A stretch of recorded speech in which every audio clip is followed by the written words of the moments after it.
मानवाच्या बुद्धीला लाभले नवे पंख. विज्ञानाच्या युगात घडतोय विज्ञानाच्या युगात घडतोय वाचतोय प्रगतीचा शंख. विज्ञानाच्या युगात वाचतोय प्रगतीचा शंख. कृत्रिम बुद्धिमत्तेने बदलले जगण्याचे भान. कृत्रिम बुद्धिमत्तेने बदलले जगण्याचे भान. विज्ञानाच्या प्रगतीचा हाच खरा सन्मान. विज्ञानाच्या प्रगतीचा हाच खरा सन्मान.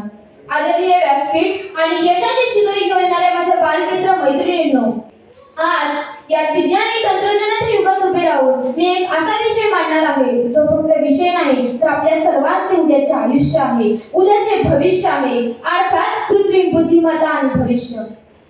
आजचे हे 21वे युग विज्ञान आणि तंत्रज्ञानाचे युग म्हणून ओळखले जाते. मानवाने आपल्या बुद्धीच्या जोरावर लावलेल्या अनेक शोधांपैकी एक क्रांतिकारी शोध म्हणजे कृत्रिम बुद्धिमत्ता.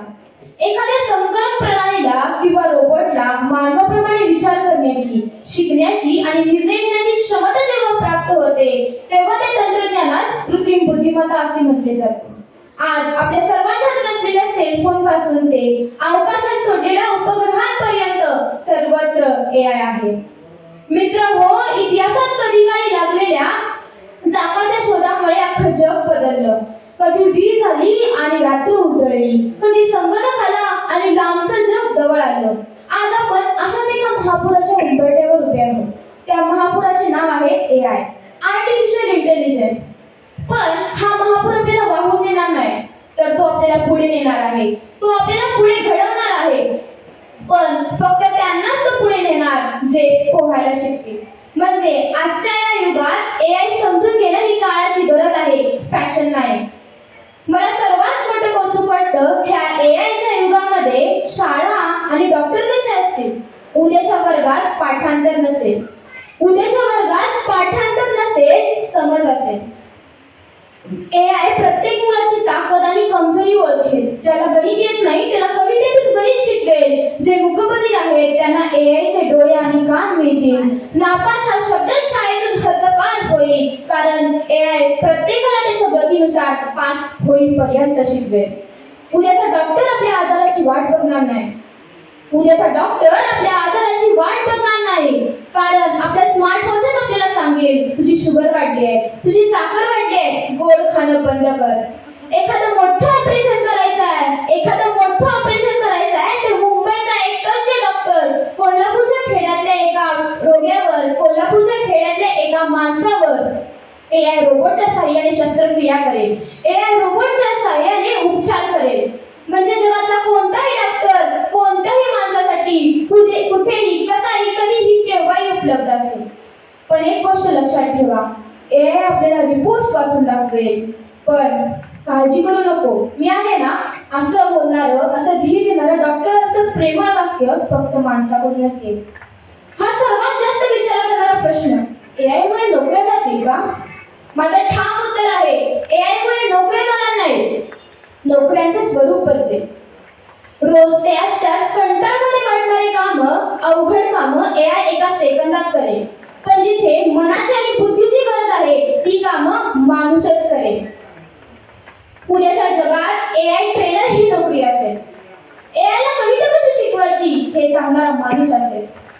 जर AI ने एखादी चूक केली तर त्यासाठी जबाबदार कोण हे सांगणारा AI वकील असेल. AI पासून आपल्या संस्कृतीचे रक्षण कसे करायचे हे सांगणारा AI तत्वज्ञ असेल. म्हणजे घाबरू नका, आपल्याला फक्त स्वतःला प्रश्न करायचा आहे, मी उद्याच्या या प्रगत युगासाठी, मी उद्याच्या ह्या AI युगासाठी स्वतः तयार आहे का? स्वतःला तयार करतोय का? मला सर्वात मोठे कौतुक वाटते उद्याच्या या AI युगासाठी माणुसकी जपणं हे खूप महत्त्वाचं आहे. मित्र हो, AI आपल्याला चित्र काढून देईल, पण वाढली चित्रकलेतील मातीचा वास त्याला कळणार नाही. AI आपल्याला संत तुकारामांचे अभंग लिहून दाखवेल, गाईल सुद्धा, पण टाळ मृदुंगाच्या नादात डोळे बंद करून रडू शकणार नाही. AI तुमच्या वाढदिवसाला केक पाठवेल, पण तुमच्या आईच्या हातच्या पुरणपोळीची चव त्याला कळणार नाही.